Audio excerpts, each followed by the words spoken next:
Right, so hello and welcome back to Books and Things, and welcome to another video, and today welcome to my Jane Austen July TBR.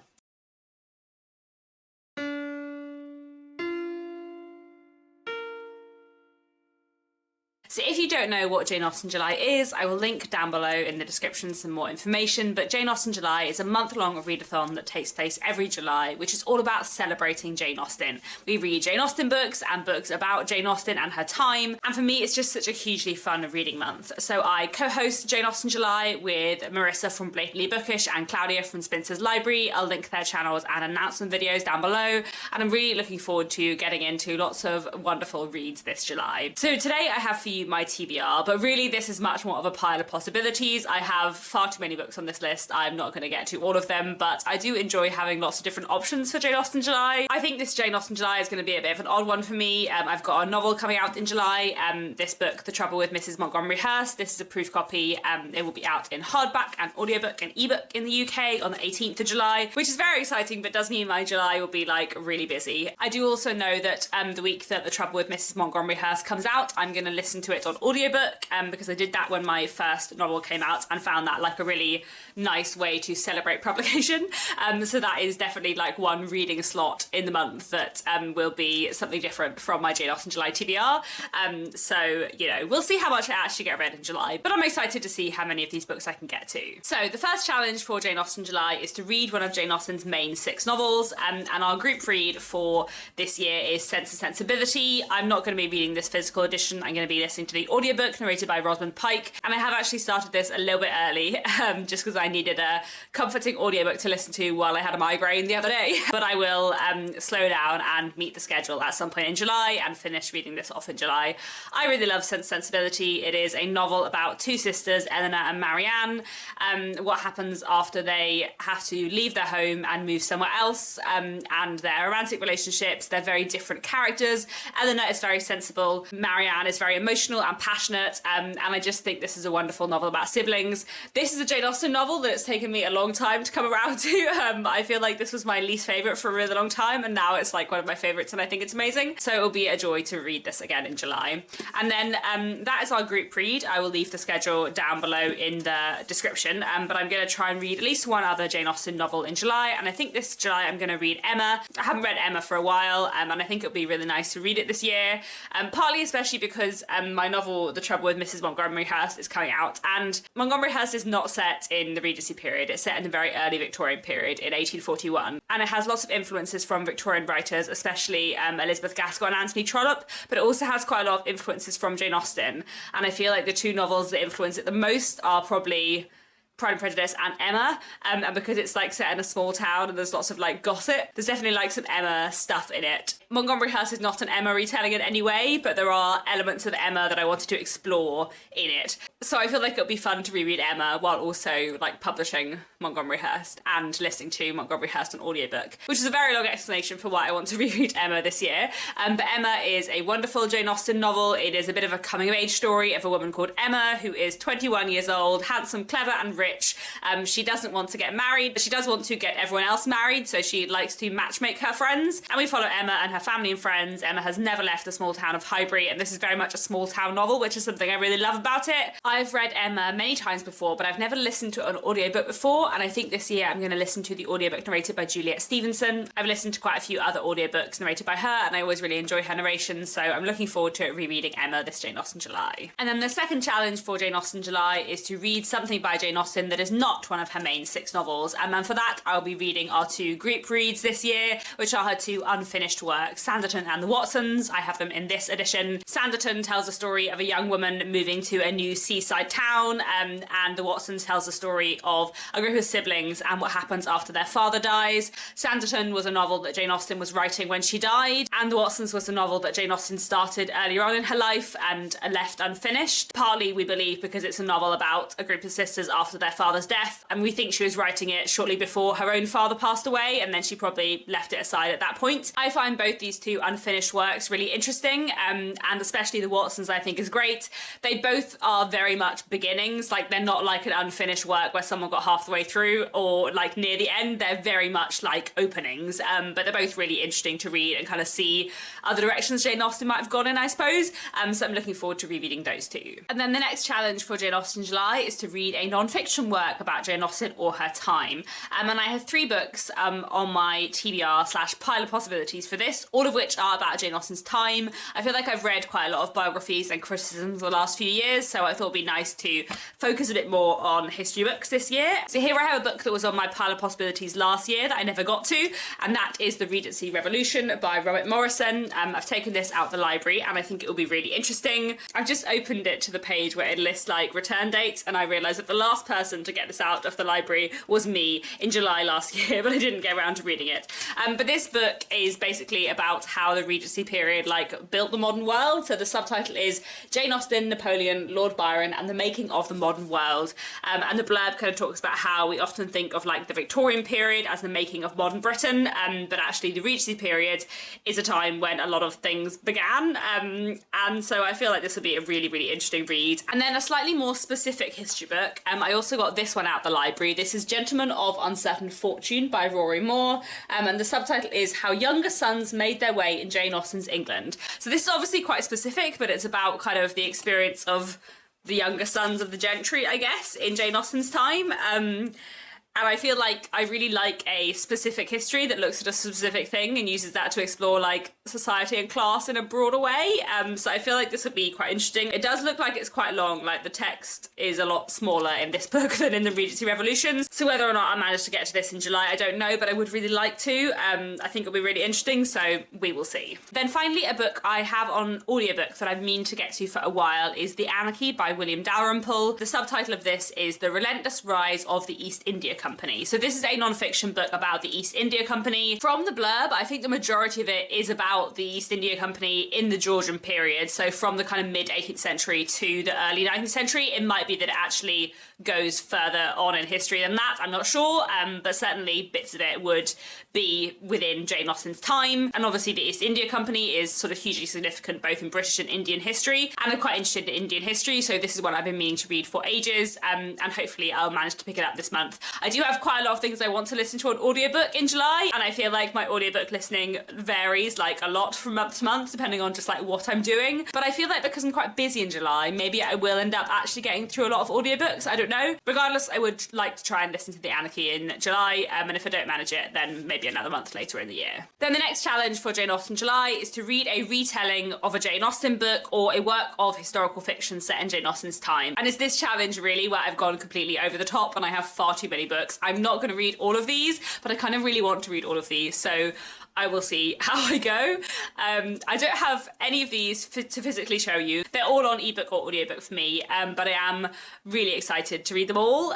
So I kind of want to see how many I can read. We're just gonna see. So one book I would really like to try and read this year is The Year in Between, a Sense and Sensibility variation by Christina Morland. I've got this on ebook and I am really excited to read it. This is a novel which I can't really explain the premise very well without Sense and Sensibility spoilers, but it basically looks at a year that happens in the epilogue, I guess, of Sense and Sensibility. Like right at the end of Sense and Sensibility, there is a year of time which is like skipped over, and this book is like looking at that year in those characters' lives. And I feel like that will be really, really fascinating, and I feel like it will be a really good one to read this year after I've finished Sense and Sensibility. I really want to read this. This was on my pile of possibilities last year and I didn't get to it, and I've heard really, really good things. I also think it's quite long though, so I feel like I do really want to read this, but I think I will have to see how I go. One thing I will definitely end up listening to in Jane Austen July is Mrs. Wickham by Sarah Page, because this is very short. It's only like 2.5 hours. It's on Audible. I'm not entirely certain whether it's like an audiobook or an audio drama, but we'll count it as a TBR reading thing anyway.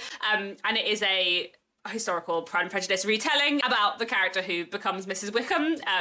I think we probably all know what happens in Pride and Prejudice by now, but just in case not, that's all I'll say. Marissa from Blatantly Bookish listened to this a few months ago, last year, I can't remember when, but she said it was amazing, and it's only like 2 hours long, so I will definitely listen to this in July, and I'm really excited for it. And something else I'm hoping to listen to on audiobook in July, definitely have too many audiobooks on this list, is The Late Mrs. Willoughby by Claudia Gray, and this is a historical retelling murder mystery thing with lots of Jane Austen characters all coming together, and a murder mystery will need to be solved. I read the first book in this series, The Murder of Mr. Wickham, last year, and I loved it so much. I thought it was so fun, so I'm really excited for The Late Mrs. Willoughby. I think this will be great as well, and we'll be following some of the characters from the first book teaming up and solving a murder mystery again. Excellent fun, really looking forward to this. Then I have 2 other retellings which I would like to try and read this year but are probably lower priority for me.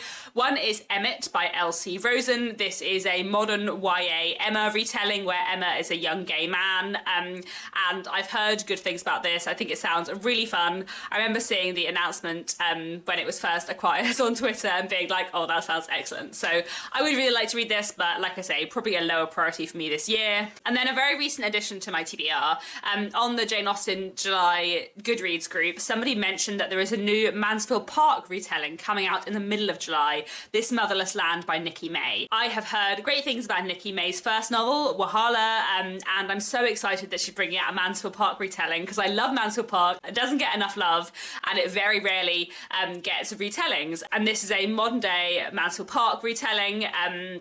The blurb describes it as a powerful decolonial retelling of Mansfield Park, exploring identity, culture, race, and love. I basically really want to read this, but also it only comes out in the middle of July. So I think I will probably see how the rest of my reading is going, see whether or not my library gets it. I think the chance of my library getting it immediately when it comes out are quite slim, but I would really like to read it. So I don't know, we will see. And then I have 2 works of historical fiction set in the Regency period that I would like to try and read in July. Well, one of them I definitely will read in July, and that is A Lady's Guide to Scandal by Sophie Irwin, because this is the pick for my Patreon historical fiction book club. I'll leave more links about that down in the description if anyone's interested. But A Lady's Guide to Scandal is a Regency historical fiction novel with kind of rom-com elements, and I think it is a bit of a second chance love story about a young widow finding herself torn between 2 men after the death of her husband. I believe there are some persuasion vibes going on. That is what I've heard, and I've heard very good things about this, and I loved Sophie Irwin's first novel, A Lady's Guide to Fortune Hunting, so I'm really looking forward to that one. And then the final book I have on my pile of possibilities for this challenge is The Lizzie and Belle Mysteries by J.T. Williams. This is a middle grade Georgian historical fiction book, and it follows 2 12-year-olds who are based on real historical figures, so one of whom is Dido Bell, and the other is Lizzie Sancho, who is the daughter of Charles Ignatius Sancho, and it's basically about these 2 young girls and their friendship in Georgian England, and I'm presuming they're solving a mystery. I've heard really good things about this, and I think it would be quite fun to read a middle grade book for Jane Austen July. That'll be a bit different, and hopefully will be a shorter read as well. So hopefully I'll get to this in July, but as I said, I have way too many books on this list. Then the 5th challenge for Jane Austen July is to read a book by a contemporary of Jane Austen, so a book published sort of roughly between 1775 and 1817, and I have 3 different things that I might read for this. So one novel that I've been meaning to read for ages is Self-Control by Mary Brunton. I've heard really good things about this. I think Tilly from Tilly's Shelf made a video about it years ago during Jane Austen July, and I've been meaning to read it ever since, and I haven't, so maybe I'll read it this year, maybe I won't, I don't know. Last Jane Austen July I read Belinda and really enjoyed it, and it did make me think that I really need to try harder with late 18th century, early 19th century novels that aren't by Jane Austen, so we'll see. And then I also would like to try and read a play this year for this challenge, because I really enjoyed reading some plays for this challenge last year, and one I have on my list is A Trip to Scarborough by Sheridan. This is a play from 1777, and I really enjoyed reading The Rivals by Sheridan last year. I don't know too much about A Trip to Scarborough, but I assume they go to Scarborough, and I've been to Scarborough, so that'd be kind of fun.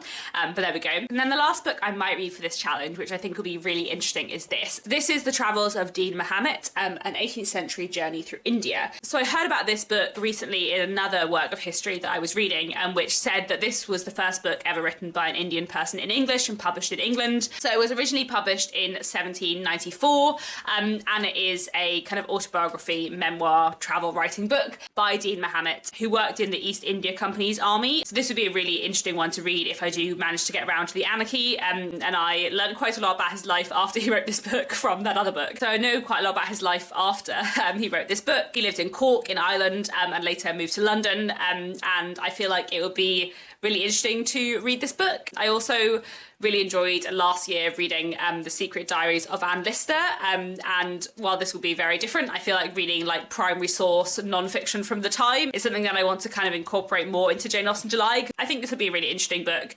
something a bit different for Jane Austen July, so looking forward to hopefully getting to this. So those are all the things I want to read for this Jane Austen July. I'm definitely not going to get to all of them, but I may get to some of them. Well, I will get to some of them, but how many of them I get to, we'll see. Definitely for the retelling historical fiction challenge, I have way too many things.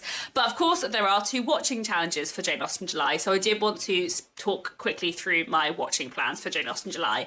As our group read this year is Sensibility, my watching things are pretty Sensibility focused because I thought that might be fun. So for challenge 6, to watch a direct screen adaptation of a Jane Austen book, I think I will probably end up rewatching the 2008 Sensibility adaptation, which is possibly my favourite Jane Austen adaptation ever, but I haven't watched it for a while, and I haven't watched it since I gained a great new love for Sensibility the book, so I feel like that would be quite a fun one to rewatch this year. And then someone also mentioned on the Goodreads group that there was a new Sensibility adaptation this year that somehow completely passed me by. I haven't heard about that at all, so I don't know if that means that it had a really low budget and wasn't very well advertised. I don't know. I don't know how I haven't heard of it, but apparently there was a new one. So if I can find somewhere I can watch that, then I will watch that in Jane Austen July. And then for the 7th challenge, to watch a modern screen retelling of a Jane Austen book, I found 2 modern retellings of Sensibility that look like they could be quite fun. One is Sense and Sensibility, like senses in smells. I feel like I watched a trailer of years ago and looked like it could be fun, but we'll see. And the other is From Prada to Nada, which is another Sensibility modern retelling. Both of these came out in 2011 actually, which is quite weird. 2011 was obviously just a Sensibility time, but it'll be interesting to see if either of these are good fun. Like I said, I feel like I have watched trailers of both of these years ago when planning for Jane Austen July, but not for a while. But if I can find somewhere where I can stream either of these, then I will do that. And then I was thinking I might also rewatch the Eleanor and Marianne Take Barton web series, which came out years ago, and I watched when it came out, I guess, and really enjoyed it at the time.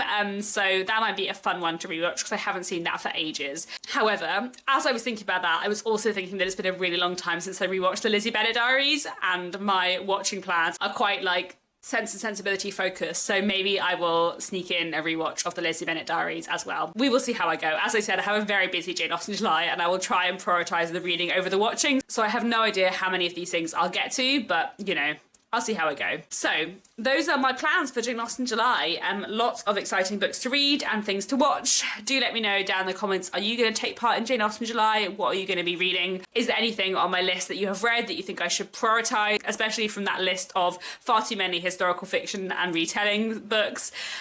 Otherwise, thanks so much for watching, and I'll be back very soon with another bookish video.